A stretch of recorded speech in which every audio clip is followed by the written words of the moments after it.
What is up, Flick fans? Welcome back to my channel. Today we are talking about one of my favorite studios, if not my favorite in the business, that is A24, and I'm going through my top 20 movies. This was one of the hardest things I've ever had to do. I also have a lot of honorable mentions, so we're going to talk about those first, then dive into my list. Everyone's list is going to be different. There are so many incredible films, and this, of course, is in honor of Everything Everywhere All at Once that goes wide this weekend. Let's get into it. By the way, if you're here, you're enjoying the content, and you want more A24 talk, be sure to drop that thumbs up down below. It tells the algorithm you liked it. My honorable mentions don't even include all the films I want to talk about. I either think these movies are good or great. Lean on Pete, a great subtle story. Locke, Tom Hardy in a car for what, 2 hours? That was great. First Cow, slow and boring, yeah, I guess, but it was interesting. The Lobster, one of the craziest films you'll ever see. The Tragedy of Macbeth, oh my god, the performances here.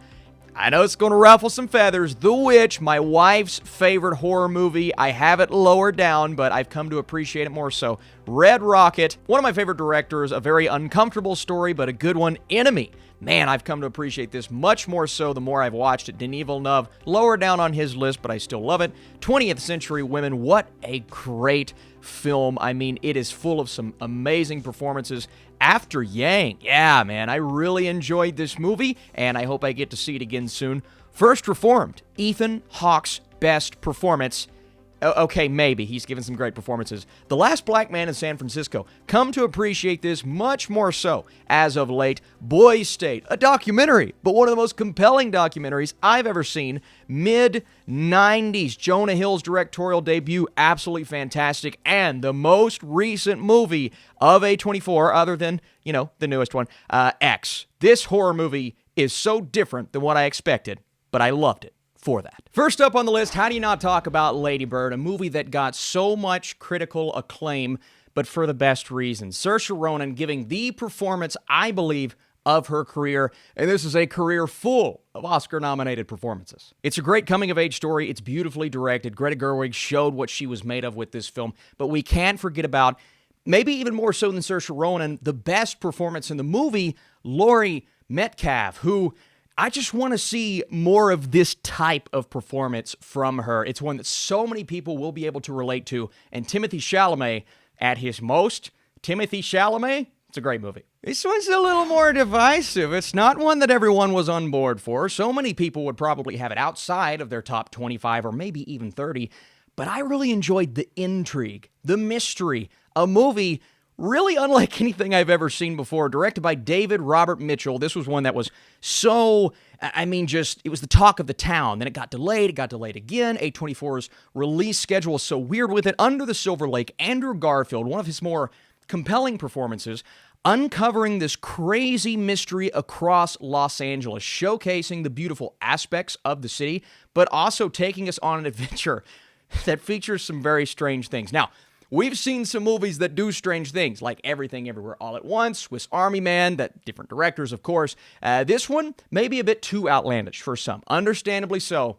I loved it. It's one that I remember from that year, so it's on my list. Minari, Lee Isaac Chung. This was a beautiful film. Best Picture nominee. The performance from Steven Yeun here is one that everyone's going to be talking about for a long time, in my opinion. But Yoo Jung-yoon, Alan Kim, the cast overall, I mean, you don't think of it as an ensemble because they're not the most notable of names, but when I look at each individual performance in this movie, there's not one fault, and that's what brings everything together. But you also have a compelling story, a family that's just trying to make it, whether it be with their relationships, with understanding that this is their one opportunity to thrive in this country. I thought there was a very compelling performance here from Will Patton, and it's one that I will never forget just because the way this movie ends is beautiful, tragic, compelling, all of the emotions you need for a great Best Picture nominee. We can't forget about how good Room was. Lenny Abramson brought us a film that is hard to watch. It's very difficult. Brie Larson, when, you know, people say Brie Larson, she's not a very good actress, I just sit back and I'm like, okay, maybe you've only seen her as Captain Marvel. I don't even love her as Captain Marvel, but she's great. And this is proof that she's great. One of the best performances of that year, and one of the more compelling storylines, but like I said, a scary storyline. It's about someone who gets kidnapped, taken, and they're essentially stuck in this one location she and Jacob Tremblay, who is also giving an amazing performance. But the way that this is directed, the way it plays out, it's beautiful. Again, it's heartbreaking. This is a theme going with A24. It's one that I can't wait to go back to and revisit. Trey Edward Schultz. I remember Waves coming out, and people thought it would make a splash. That's a Waves pun. And it did, although it wasn't that, like, Oscar-nominated movie that everybody thought it was going to be, right? But I still loved it. This is a beautiful film. Two separate perspectives, one in the first half, one in the second half. I found the first half to be the most compelling. When we move into the second story, and I know some people are kind of flipped on that, it didn't quite affect me as much, but I was still on board because it was so beautifully directed. But overall, when you bring both of these things together and telling the story of this family, and you add in Kelvin Harrison Jr., Taylor Russell, and you're kind of weaving in that Euphoria-type coming-of-age thing with some great young actors, and oh my god, the color correction, the color grading in this movie is outstanding. Waves was a very memorable film. Ari Aster's second movie, but the first one on this list, Midsommar. This movie's crazy. There's no doubt about it. This movie is crazy. It had audiences divided, as Ari Aster has done before, and doing it once again. But it's one that the more you think about, and the more you just kind of sit with and process all of the themes here, and the madness within this cult-like, well, I guess it is a cult. It's not cult-like, but cults are cult-like, right? Florence Pugh, Jack Reynor. Jack Reynor in this movie, nobody talks about him because Florence Pugh was so good, and she was the highlight of the film. But Jack Reynor, man, what they have to do at the end of the movie and kind of embracing and accepting what they are a part of is scary, is weird, is Ari Aster in full form, and I love it. David Lowery, A Ghost Story. I love David Lowery as a director, and while this wasn't what a lot of people thought it was going to be, I remember walking out of this theater, and there was an old couple and multiple couples walking out so disappointed, like, oh my, that was the worst thing I've ever seen.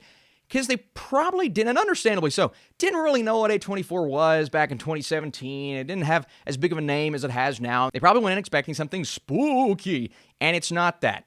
It's a very slow-moving story. I mean, there's an 8-minute scene where she eats pie. Slow-moving story about Casey Affleck's character and how he essentially haunts this girl, played by Rooney Mara, that he is in love with, and you're uncovering a secret, what's hidden in the walls, and I love that. I love a movie that moves at this pace, that knows exactly what it is, and can deliver on some spectacular visuals. The final sequence when we move into the place that we move to, it's phenomenal. It's top-notch filmmaking, and this one may move up eventually. The more I sit with it over the years, the more I've come to enjoy it, even more so. The Disaster Artist. I love this. I really did. And maybe it's because I'm so obsessed with just the idea of The Room and the type of movie that it is, and then you have a great performance by James Franco, and I mean, the highlight of his career, obviously. You also have his brother, Dave Franco, giving an awesome performance, playing the actual actors who made The Room and doing, I believe, all of them justice, recreating those scenes. The attention to detail that went into this film is absolutely phenomenal, and I just really love the way that this played out. I really did. The Green Knight, another David Lowery film. Now, this is where David Lowery kind of took that next step and had a bigger budget, took us on an adventure that not everyone was thrilled with, understandably so, right? The way that this movie ends, I heard so much division. My wife told somebody at work to watch this because, you know, she's like, my husband said it was great. The guy came back and said, I hated it. And I said, babe, you got to understand something. This is not a movie that everybody's going to like. You have to know their tastes. And it's one that is a slow-moving journey full of various themes that we can hit on and tackle. But at the end of the day, it's one that's going to affect you when it comes to his journey. And the performance from Dev Patel, obviously Alicia Vikander and Joel Edgerton, they're all fantastic. But Dev Patel here is magnificent. Almost as good as he's ever been. And that's saying something for a guy who's given Oscar-worthy performances. So the fact that this is a period piece, it's this grand epic journey, features some of the scariest visuals. I mean, the scene with the giants in the background, and it looks great. It looks like it has a huge budget. So I really enjoyed The Green Knight, love the kind of movie that it is, and it's one, once again, I keep saying it, I want to see again, because I love it. Moonlight. It actually breaks my heart that this is so low, but it's a 9 out of 10 for me. I mean, it is a phenomenal film and one that was worthy of Best Picture. My choice was La La Land that year, but it's one of those like Parasite 1917 situations. You're not going to be mad either way. It's a beautiful love story. It features beautiful performances, but the cool thing about this film beyond everything else is it tells its story with three different, very distinct parts and different actors playing those parts along the way, and all of this kind of bumped up by the supporting performances. Obviously, Mahershala Ali, I still think this is his best performance ever. Beautiful, but the visuals amplify all of that. My God, the direction here. It's Barry Jenkins, and we know what he can do as a director, but it's one that I often think about when I think about beautiful and just distinct coming-of-age stories. I love the film. I love The Farewell. I do. I probably have this higher than a lot of other people. It hit me at a time where I don't think I needed it the most, but it hit me at a time that just kind of broke me internally. I watched it right after I lost my grandmother.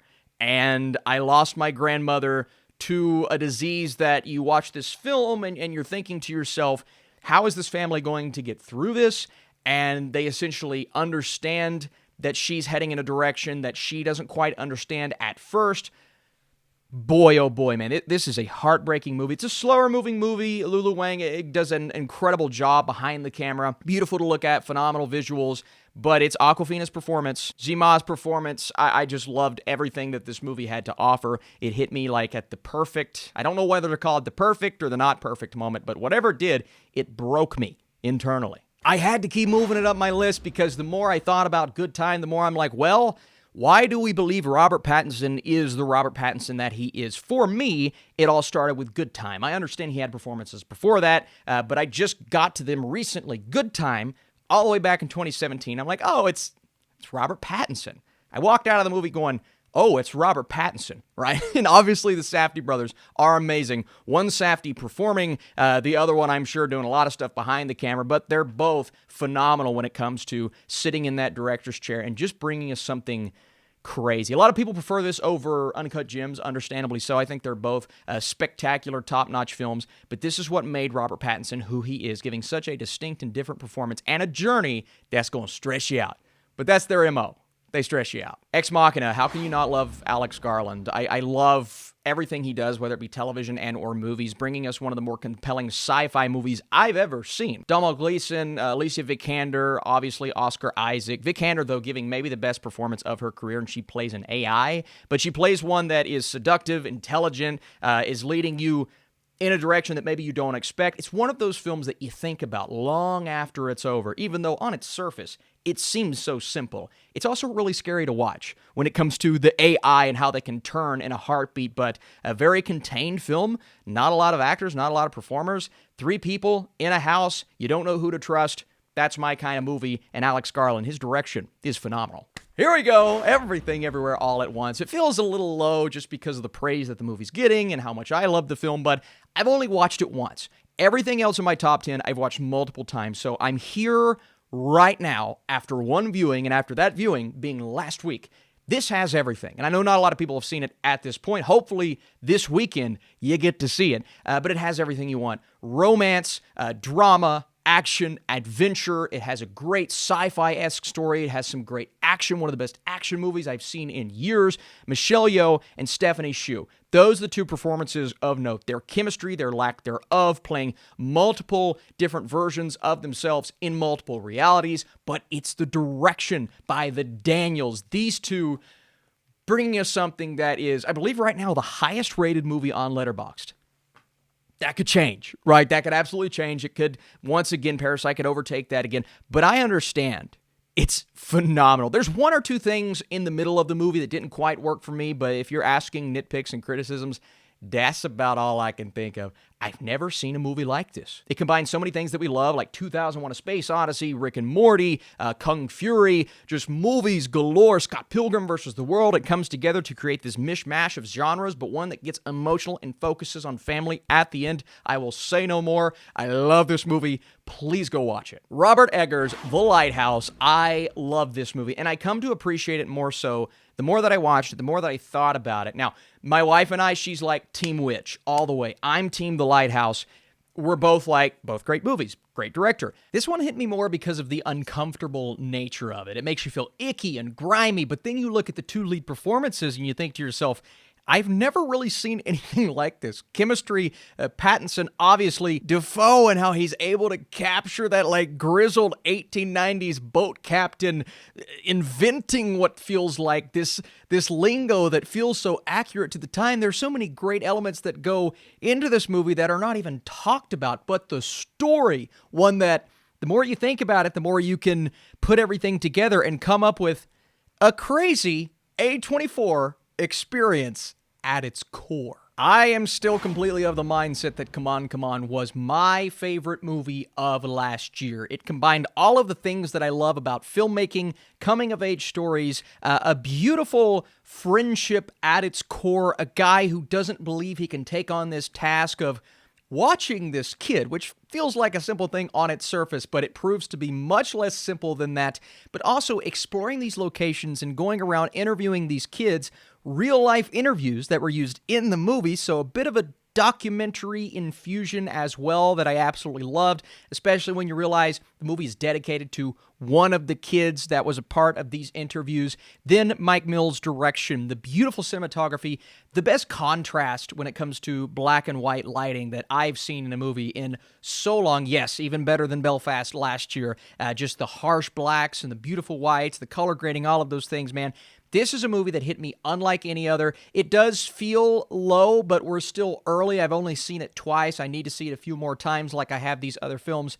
Absolutely love it regardless. How you going to have any list and not put Bo Burnham on it?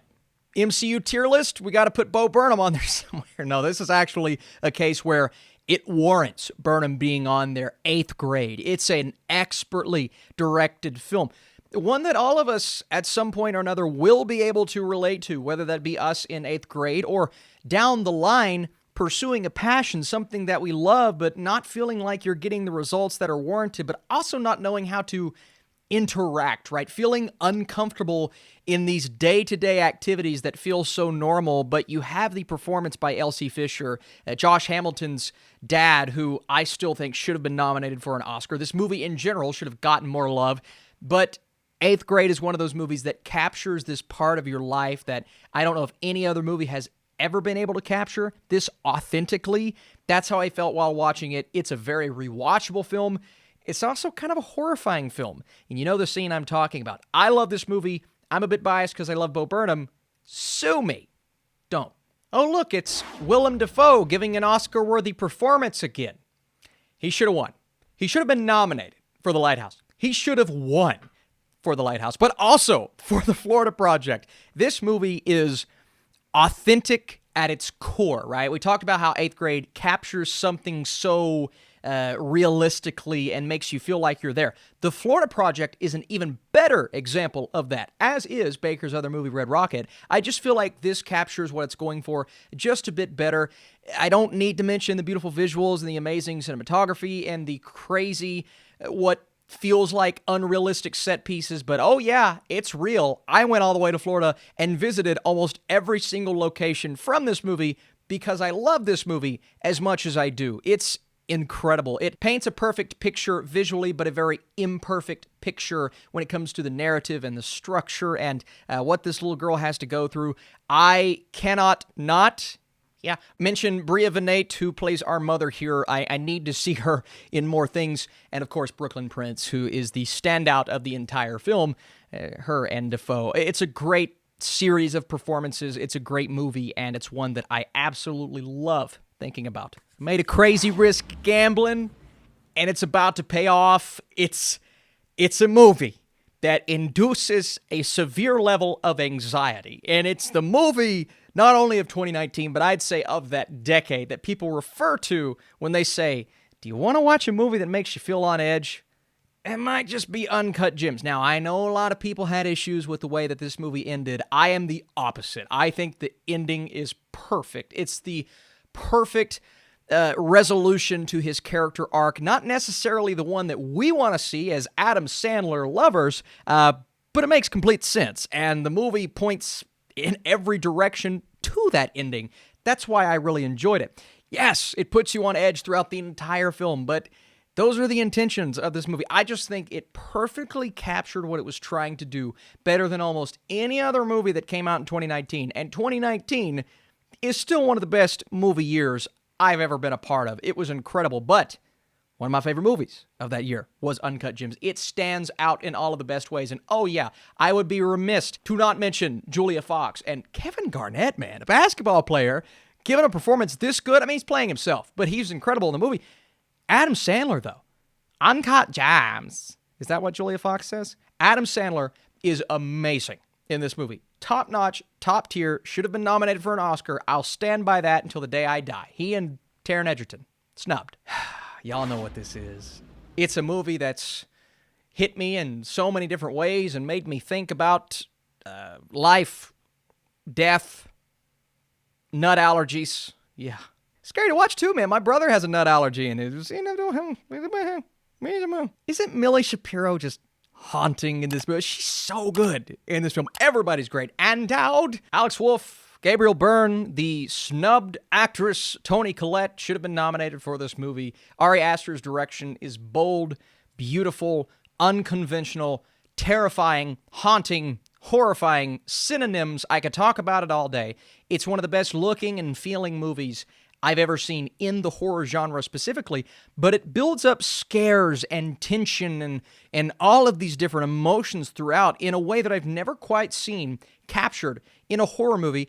Everything that happens in the background of this movie, I mean, there's so much attention to detail, but the framing, man, those shots, as a huge cinematography guy, I could watch this movie on loop and just look at how it's also edited together. There's so many great things technically about this film that were completely overlooked that year when it comes to the awards bodies themselves. I just felt like this almost changed the game. Maybe it did change the game when it comes to horror.